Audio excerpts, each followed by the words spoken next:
আসসালামু আলাইকুম রহমতুল্লাহি ওয়া বারাকাতুহু। প্রিয় ব্যাংকের ভাইরা, আশা করি আপনারা সবাই ভালো আছেন। আমি আল্লাহর রহমতে ভালো আছি। তো যদি আমার এই টিউটোরিয়াল ভালো লেগে থাকে তাহলে অবশ্যই আপনারা লাইক এবং কমেন্ট করবেন এবং আমার ইউটিউব চ্যানেল সাবস্ক্রাইব করে আমার সাথেই থাকবেন।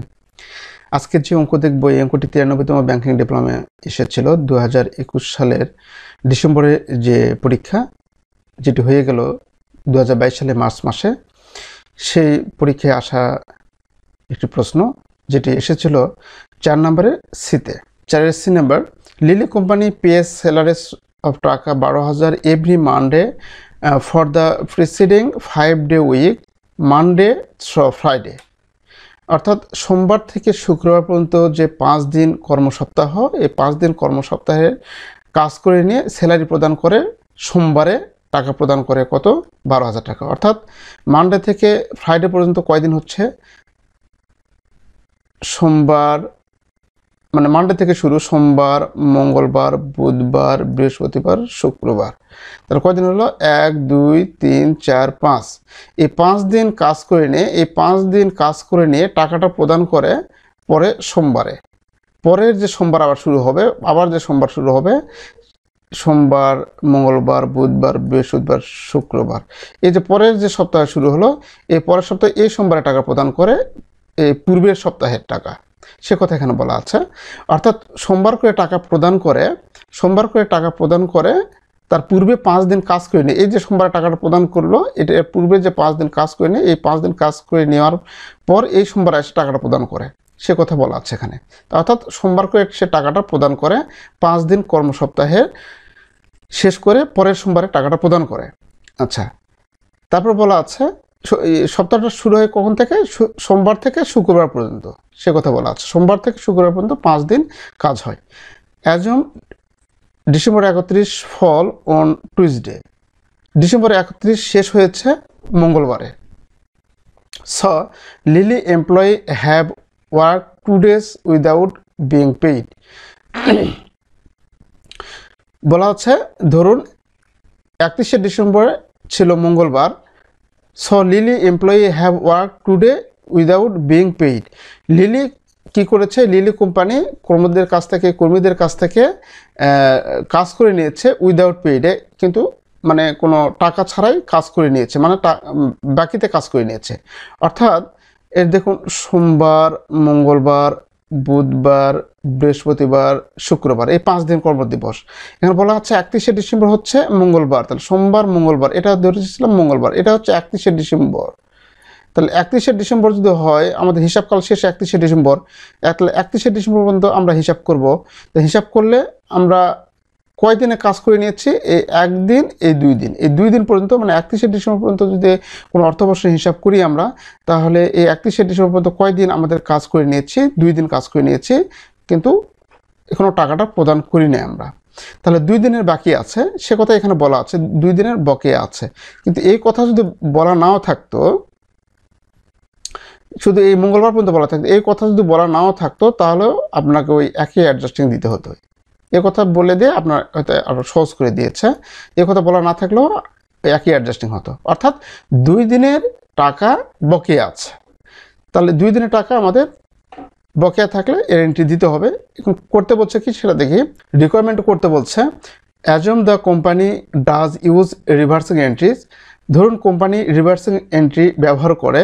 Prepare December 31 adjusting entry. ডিসেম্বর 31শে অ্যাডজাস্টিং এন্ট্রি প্রস্তুত করো। দ্য জানুয়ারি 1 রিভার্সিং এন্ট্রি, জানুয়ারি 1 রিভার্সিং এন্ট্রি প্রস্তুত করো। And the entry on Monday January 6 when Lily pays the payroll. বলছে যে জানুয়ারি 6 তারিখে মানডে, জানুয়ারি 6 তারিখে যদি লিলি টাকা প্রদান করে, তার বেতনের টাকা প্রদান করে, তাহলে তার এন্ট্রিটা কি হবে সেটা দিতে বলছে। অর্থাৎ আমাদের অ্যাডজাস্টিং এন্ট্রি করতে বলছে, আমাদের এখানে রিভার্সিং এন্ট্রি করতে বলছে, আরটা করতে বলছে আমাদের শুধু এন্ট্রি, যে জানুয়ারি 6 তারিখে যদি টাকাটা প্রদান করে তাহলে সেই এন্ট্রিটা কী হবে সেটাই আমাদের করতে বলছে। তাহলে 3টে এন্ট্রি আমাদের এখানে করতে হবে। তো প্রথমে এখানে 4 সি নাম্বার দিয়ে আমরা লিখবো লিলি কোম্পানি অ্যাডজাস্টিং এন্ট্রি দিব। আমরা অ্যাডজাস্টিং এন্ট্রি সহজ, আমাদের বেতন যদি বাকি থাকে অর্থাৎ খরচ যদি বাকি, তাহলে কী লিখবো? ডিসেম্বর 31 দিয়ে salary expense debit, salary payable credit. 12,000 টাকা প্রত্যেক সপ্তাহে, তাহলে 12,000কে আমরা 5 দ্বারা ভাগ করব, তাহলে 1 দিন পাবো। মানে এক সপ্তাহের মধ্যে 7 দিন কাজ হয় না, 5 দিন কাজ হয়। 5 দিনে দেয় 12,000 টাকা, তাহলে একদিনে কত? 5 দ্বারা ভাগ করব। আর কয় দিনের বাকি আছে? 2 দিনের বাকি আছে, তাহলে 2 দ্বারা গুণ করব, করলে 4,800 টাকা। সেই 4,800 টাকা এখানে লিখবো। এটা হচ্ছে অ্যাডজাস্টিং এন্ট্রি। তারপরে বলছে রিভার্সিং এন্ট্রি। এই যে রিভার্সিং এন্ট্রি আমরা দিব, রিভার্সিং এন্ট্রি যখন দিব তখন এভাবে লিখবো, ঘর করব, lily company reversing entry. Reversing entry হয় পরের সালে জানুয়ারি 1 তারিখে।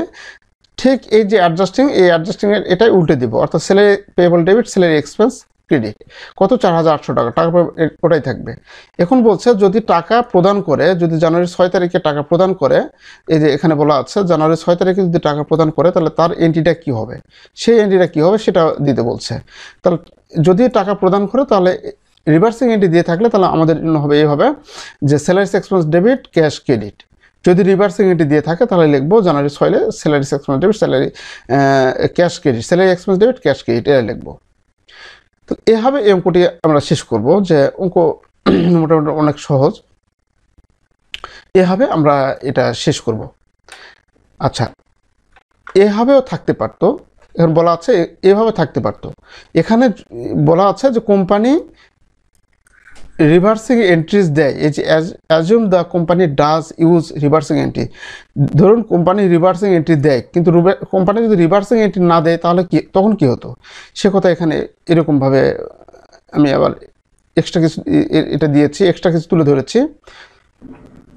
তো এটা এইভাবেও থাকতে পারতো, assume the company does not use reversing entry. যদি কোম্পানি রিভার্সিং এন্ট্রি না দিত, প্রিফার ডিসেম্বর অ্যাডজাস্টিং এন্ট্রি, তখন ডিসেম্বর অ্যাডজাস্টিং এন্ট্রি কী হতো, আর জানুয়ারি 6 তারিখে যে টাকা প্রদান করেছি তার কী হতো। তাহলে অ্যাডজাস্টিং এন্ট্রি তো ওটাই হতো, salary expense debit, salary payable credit, 4,800 টাকা, 4,800 টাকা। কিন্তু যখন প্রদান করব তখন আমরা এখানে লিখব যে জার্নাল এন্ট্রিজ দিয়ে ডিসেম্বরের 6 তারিখে লিখে, যখন প্রদান করবো টাকা তখন এইভাবে লিখবো, লিলি কোম্পানি জার্নাল এন্ট্রিজ লিখে জানুয়ারি 6 তারিখ লিখে salary payable debit, cash credit. এখানে কিন্তু salary expense debit, cash credit হবে না, salary payable debit, cash credit. যদি রিভার্সিং এন্ট্রি না দেয় তখন এভাবে হবে এটা। আর রিভার্সিং এন্ট্রি যদি দেয় তাহলে তখন এখানে 3টা এন্ট্রি, তখন আমরা ক্যাশ যখন প্রদান করবো তখন এটা এভাবে লিখতে হবে, salary expense debit, cash credit. তো এইভাবে এই অঙ্কটি আমরা শেষ করব। যদি তো প্রিয় ব্যাংকের ভাইরা, আজকে এই পর্যন্ত। যদি আমার এই টিউটোরিয়াল ভালো লেগে থাকে তাহলে অবশ্যই আপনারা লাইক এবং কমেন্ট করবেন এবং আমার ইউটিউব চ্যানেল সাবস্ক্রাইব করে আমার সাথেই থাকবেন। তো আজকে এই পর্যন্ত, সবাই ভালো থাকুন, আল্লাহ হাফেজ।